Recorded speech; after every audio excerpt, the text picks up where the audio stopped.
வித்தைக்காரன். இந்த படத்தில் வந்து கதையை டார்க் ஹியூமரோட சேர்த்து சொல்ல பார்த்துருக்காங்க. ஆனால் ஹியூமர் வந்து பெரிய லெவலில் ஒர்க் அவுட் ஆகலை சார். கதை சதீஷ் வந்து ஒரு மெஜிஷியன்னாலே வந்து மக்களை ஏமாற்றி வித்தை காட்டுறது தான் ஒரு மெஜிஷியனு. இந்த வித்தையெல்லாம் வந்து இவர் சதீஷ் என்ன பண்ணுறாருன்னா அதை யூஸ் பண்ணி 2 ஸ்மக்லிங் குரூப் இருக்காங்க. ஸோ அவங்க ஸ்மகிள் பண்ணுற பொருளை அவங்களுக்கு ஹெல்ப் பண்ணுற மாதிரியே உள்ளே போய் இவர் அந்த பொருளை வந்து ஆட்டையை போடுறது தான் வந்து படத்தோட லைனு. இவர் ஏன் இதெல்லாம் பண்ணுறாரு, இந்த காசு வச்சு என்ன பண்ணுறாரு, இவருக்கு ஒரு ஏம் இருக்குது. ஸோ இவர் எதனால இதெல்லாம் பண்ணுறாருங்கிறது தான் படத்தோட ஸ்டோரி. ஸோ படத்தில் வந்து ஃபஸ்ட்டு வந்து பார்த்தீங்கன்னா சதீஷோட ஆக்டிங் எப்படி இருக்குது. ஸோ அவர் ஒரு மெஜிஷியன் கேரக்டர் பண்ணியிருக்காரு. ஸோ மெஜிஷியன் கேரக்டர்னாலே உங்களுக்கு எப்படின்னா ஆடியன்ஸை வந்து ரொம்ப வந்து பிரமிக்க வைக்கணும். ஸோ ஏன்னா மேஜிக்கே வந்து ஒரு பிரமிப்பு தான், பிரமிப்பான விஷயம். ஸோ இவரோட ஆக்டிங்கில் பார்த்தீங்கன்னா அந்த பிரமிப்பு பெருசாக இல்லை. ஓப்பனிங் சாங்கில் வந்து இவர் வந்து ஒரு மெஜிஷியன் சொல்லியிருக்காங்க.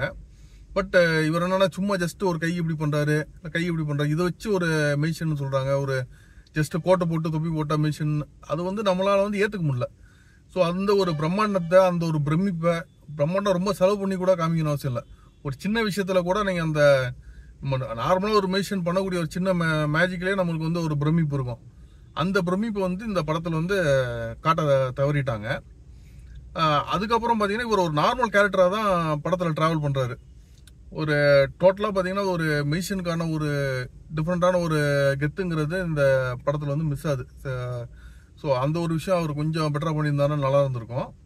அப்புறம் ஹீரோயினோட கேரக்டர் பார்த்தீங்கன்னா உண்மையிலே நல்லா எழுதியிருக்காங்க.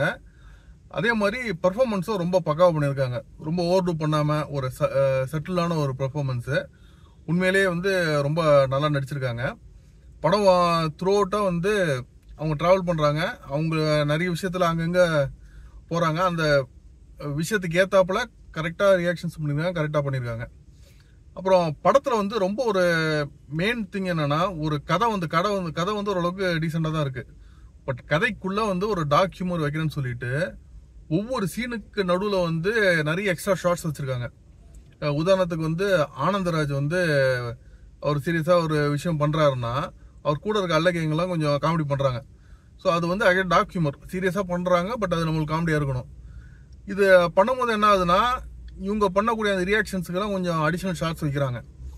இந்த டார்க் ஹியூமர் ஒர்க் அவுட் ஆகிறதுனால ஒவ்வொரு சீனுமே நம்மளுக்கு லென்த்தாக இருக்குது. படம் கொஞ்சம் லேக்கான ஃபீல் வருது. இதே இது கொஞ்சம் ட்ரிம் பண்ணியிருந்தாங்கன்னா படம் இன்னும் நல்லா விறுவிறுப்பாக இருந்திருக்கும். இந்த ஹியூமர் ஒர்க் அவுட் ஆகாதது தான் வந்து படத்தில் மிகப்பெரிய மைனஸு. ஃபர்ஸ்ட் ஹாஃபில் பார்த்தீங்கன்னா இந்த போர்ட்லேருந்து கோல்டு கடத்துறதை பற்றி ஒரு எபிசோட் வருது. செகண்ட் ஹாஃப் வந்து full and full almost second half ஃபுல்லாகவே வந்து ஏர்போர்ட்டுக்குள்ளே ஒரு சீக்வன்ஸ் போகுது. இது படத்தில் வந்து நிறைய இடத்துல பார்த்தீங்கன்னா ரொம்ப அசால்ட்டாக லாஜிக் வந்து மீறிட்டு போயிருக்காங்க. ஏன்னா நீங்கள் போர்ட்டில் வர்றது, போலீஸ் இன்வால்வ் ஆகிறது, ஏர்போர்ட்டுக்குள்ளே நடக்கிற விஷயம், எவனாலும் அசால்ட்டாக உள்ளே போகிறான். ஆனந்தராஜ் வந்து ஜஸ்ட்டு சூப்பர் மாதிரி ட்ரெஸ்ஸை போட்டு உள்ளே போயிடுறாரு. இது மாதிரி ஏகப்பட்ட விஷயம் வந்து ஏதாவது ஒரு விஷயத்த எங்கேயாவது ஒரு ஏமாத்துறாங்கன்னு போனால் பரவாயில்ல. எங்கே பார்த்தாலும் வந்து ஒரு லாஜிக்கே இல்லாமல் டக்குன்னு எல்லா விஷயமும் பண்ணுறாங்க. அது எல்லா விஷயமும் ஒட்டுமொத்தமாக பார்க்கும்போது நம்மளுக்கு வந்து சரி இந்த படத்தில் நம்ம லாஜிக்கே நம்ம எதிர்பார்க்காம படத்தை பார்க்கணுங்கிற மாதிரி நம்மளுக்கு தோணுது. ஏன்னா கொஞ்சம் லாஜிக் யோசித்தோம்னா நம்மளால் படத்தை உட்காந்து பார்க்க முடியாது. காமெடி ஒர்க் அவுட் ஆகாதனால நம்மளுக்கு லாஜிக்கு ரொம்ப வந்து அடிக்குது. காமெடி ஒர்க் அவுட் ஆயிருந்தால் கூட நம்மளுக்கு வந்து சரி காமெடிக்கு லாஜிக் பெருசாக தேவையில்லைங்கிற மாதிரி நம்ம போயிருப்போம். அது ஒர்க் அவுட் ஆகாதது வந்து ரொம்ப ஒரு பெரிய ஒரு மைனஸு. இதுக்கப்புறம் பார்த்தீங்கன்னா படத்தில் வந்து டெக்னிக்கலாக பார்ப்போம். படத்தில் சாங்ஸ் வந்து பெரிய லெவலில் வந்து இம்ப்ரெசிவாக இல்லை. பிஜிஎம் வந்து ஓரளவுக்கு ஓகே தான் இருக்குது. அப்புறம் சதீஷுக்கு கொஞ்சம் பில்டப் சீன்ஸ் மாதிரி பண்ணியிருக்காங்க. பில்டப் சீனை பில்டப்பாகவும் பண்ணியிருக்காங்க, காமெடியாகவும் பண்ணியிருக்காங்க. உதாரணத்துக்கு அவர் ஆனந்தராஜை பார்க்க வரும்போது ஒரு பில்டப் பேக்ரவுண்ட் மியூசிக் போடுறாங்க.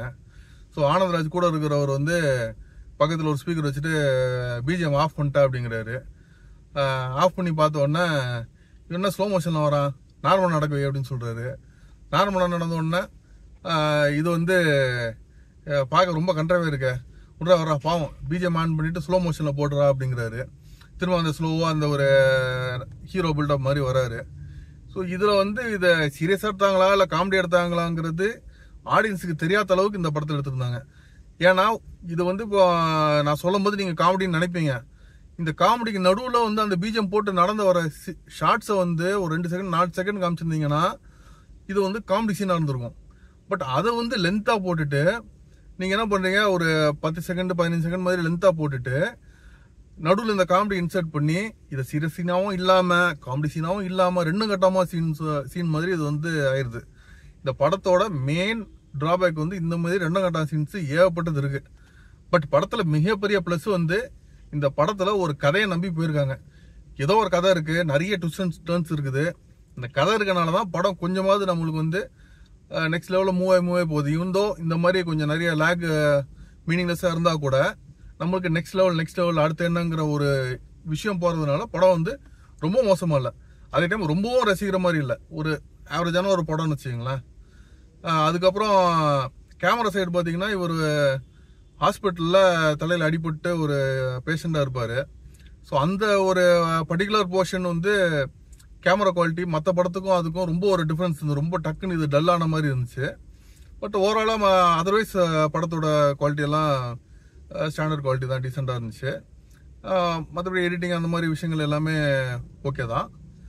ஸோ இந்த படம் கண்டிப்பாக வந்து ரொம்ப போய் பார்க்கணுங்கிற ஒரு படம் கிடையாது. தேட்டரில் பார்க்கும்போது ரொம்ப லேகாக இருக்குது, நம்மளால் உட்காந்து பார்க்க முடியல.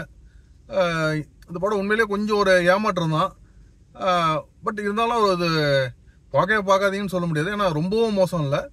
ஒரு கதை இருக்குது, அதே மாதிரி எண்டில் வந்து நல்லா ட்விஸ்டெல்லாம் வச்சு கிளைமேக்ஸில் ஆடியன்ஸ் எதிர்பாராத மாதிரி கொஞ்சம் ட்விஸ்டெல்லாம் வச்சு சொல்லியிருக்காங்க. உண்மையிலே இந்த டீமுக்கு வந்து ஒரு நெக்ஸ்ட் ப்ராஜெக்டில் இன்னும் பெட்டராக பண்ணுறதுக்கு வாழ்த்துக்கள். இவங்க பண்ண இந்த ஒரு சில சின்ன மைனஸ் வந்து தவிர்த்துட்டு அடுத்த படம் பண்ணாங்கன்னா நல்லாயிருக்கும். தேங்க்யூ.